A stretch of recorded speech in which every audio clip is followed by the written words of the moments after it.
doubted that. Kendall, my best woman. It's so funny. It wasn't meant to be. Oh, come on, Greenlee. She's the perfect choice.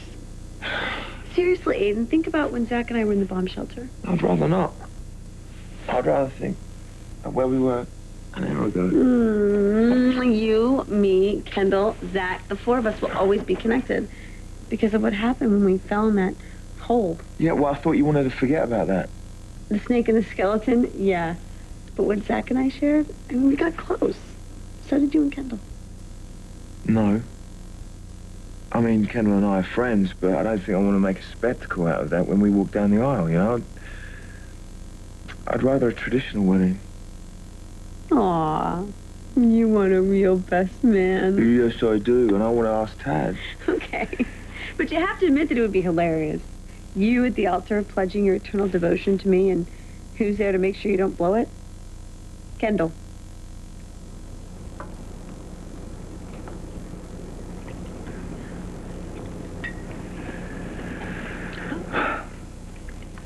So tell me more about Jenny's party. Who was there? Everyone was there. Annie was there. Oh, how is she? She's good. She had divorce papers drawn up. What? They're giving up? A marriage can only take so much. But Ryan asked her to stick it out, so she said yes. That's great. And then Annie told me about you and Aidan. How he came to our house, drunk, and you got him out of there.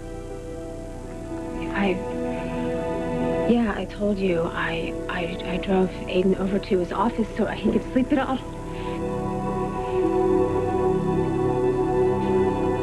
Yeah. Okay. Well, I'm done here. I'll catch up with you next week. Thanks, Livy. All right, bye.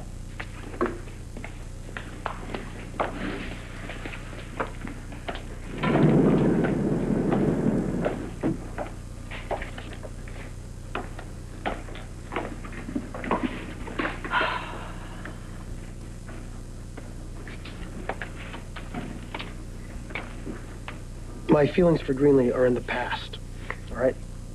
The same as my feelings for Kendall. They've moved on, so I need to move on. Ryan, in my experience, not dealing with the past prevents one from adjusting to the present. You want to hear about my experience? I mean, you want to talk about Annie and Kendall and Greenlee and all that, that's fine, we can talk about them, but what about the guy who comes up to you and says, "Hey, Ryan, great to see you. It's been a long time, man. How you been?" And I don't remember him at all. And he sees that I don't remember him at all. I know this is very difficult.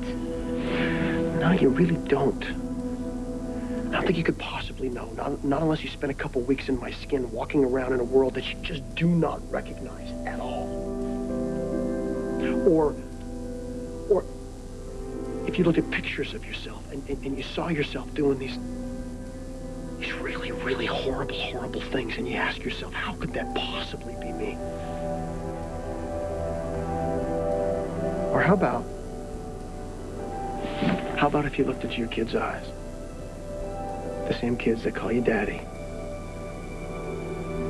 And you have no idea at all who they are. But I can love them today, right? Like I can be their dad today and tomorrow and forever. So you see what I'm saying here? The past is like a trap. It's like a prison. And I just will not live there anymore. Hey, kids. See you met our new client. Yeah, thanks to you. You cheeky monkey, telling me there was a missing persons case on my desk. Well, you solved it, didn't you? I'd say so. Did these come in an egg? Oh. You pervert. Give me those. I'm getting dressed. Listen, hang on. Tell Dad the good news. You like credit cards? Yeah. You do know we have a dress code in this place, don't you? Yeah. You're a funny guy. No, I'm serious. I'm absolutely serious. This is harassment.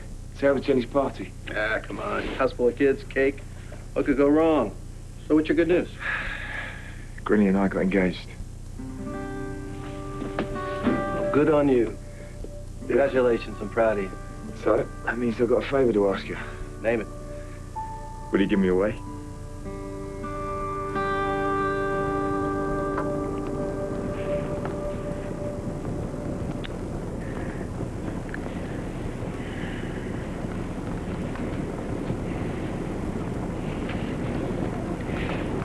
What was that for? You love me, I love you. Always only you.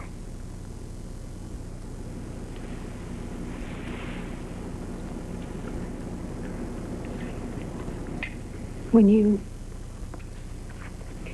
you disappeared, I would dream about you.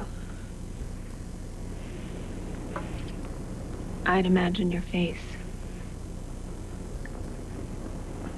I would listen for your voice and try to hear you telling me, "Don't worry, Kendall, I'm coming home." But I didn't hear anything. You were never alone. But that's how I felt. I kept calling out to you, screaming, "Zach, where are you? Are you okay?" I saw your blood on the side of the road. And I was so afraid. I would fall asleep wearing your coat so I could remember your smell. I'd wrap my arms around myself and imagine you holding me.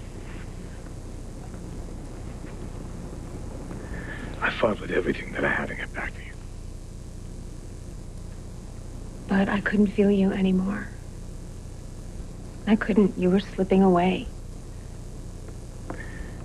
And there were times when I thought it was over. What did you do?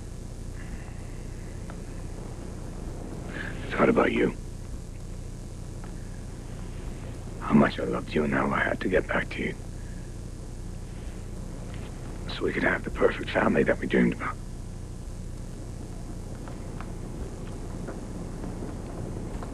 You gave me hope. I had hope too. Until To what? a month went by. 1 month of long, dark, freezing cold days without a single word. It must have been hell for you. People kept trying to prepare me for the worst. But I pushed them away. I tried so hard to hold on. I really did. But there was nothing to hold on to. No hope. No choice. So I gave up.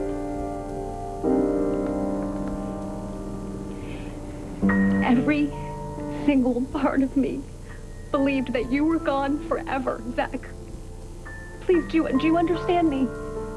Every single part of me, in my heart and in my soul, I believed you were never, ever coming back to me. I thought that you were dead. And now I hate myself for that. You were scared. I was wrong. About what? Everything. What I knew. And what I did. What did you do?